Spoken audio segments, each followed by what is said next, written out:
In this video, I'll be going over 4 practice problems. Please pause the video to determine whether these molecules are aromatic, anti-aromatic, or non-aromatic.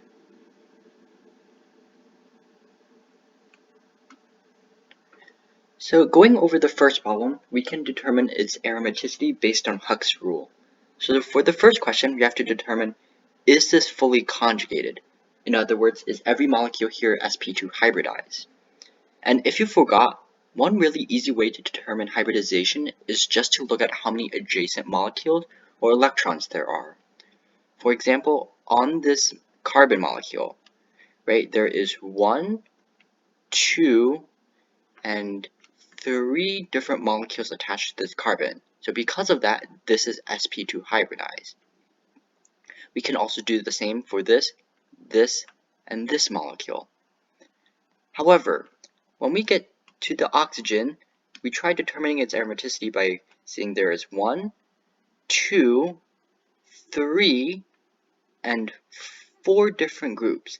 So because of that, this is sp3 hybridized. So based on this initial image, you might think that, oh, this is probably not sp2 hybridized. However, what you have to remember is resonance. This electron can form a resonance structure by moving here. This electrons can move here, and this electrons can move here. So when we draw this resonance structure, we realize that this molecule also has an alternative form that looks like this. So now, kind of when we see here, we see that there is 1, 2, 3 different groups, thus being sp2 hybridized. So because of this resonance structure, every molecule here now is sp2 hybridized. So yes, this does obey the fully conjugation rule.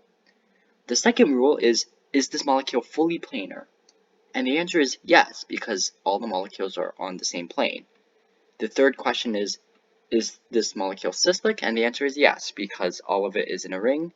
And the fourth question is this molecule follow the 4n+2 electron rule? So as we can kind of see, although there are only 4 electrons here, there is an additional electron here that kind of participates in the ring. So because of that, this does indeed have 6 electrons in total, thus obeying the 4n+2 rule. Because this meets criteria 1 through 4, we can indeed say this is aromatic. So now going on to the second problem, the first question we have to ask ourselves is, does this follow the conjugation rule? So if we just look up on this molecule here, right here, this carbon, we realize that there are 2 hydrogens here.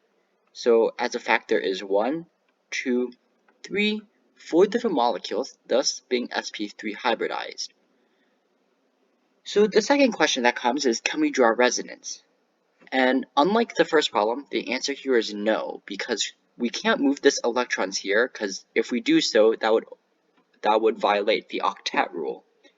So because of this, this does not follow the first rule, thus being non-aromatic.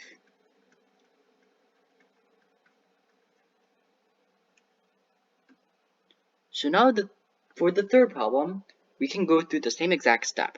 The first question is this fully conjugated? And we see here and here that this both obeys the sp2 rule. However, with this molecule, does this obey the sp2 rule? You have to remember that there is a hydrogen here and nothing else because there's a plus charge.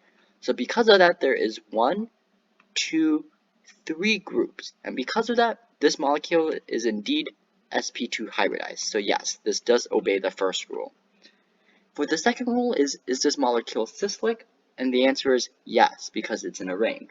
The third question is this all planar? And the answer is yes, because this entire molecule is on the same plane. The last question is, does this obey the 4n+2 rule?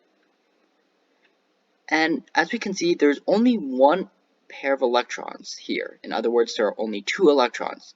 So the answer is actually yes, because if n is 0, then we have 0 plus 2 is 2. And as we know, this 2 is equal to the amount of electrons here, 2. So yes, this does obey the 4n plus 2 rule. Because this obeys rule 1 through 4, this is indeed aromatic. So now going on to the last problem, we can do the exact same steps. The first question is this fully conjugated? And the answer is yes, because all 4 molecules here are indeed sp2 hybridized. The second question is this molecule fully cis-like? And the answer is yes, because it's in a ring. The third question is this molecule planar? And the answer is yes, because it's all in the same plane. So now the last question becomes, does this follow the 4n plus 2 rule? As we see, there are 4 electrons here. However, this does not follow the 4n plus 2 rule. Instead, it follows the 4n rule. Thus, this does not follow the 4th rule. However, as we know, because of this, this is indeed anti-aromatic.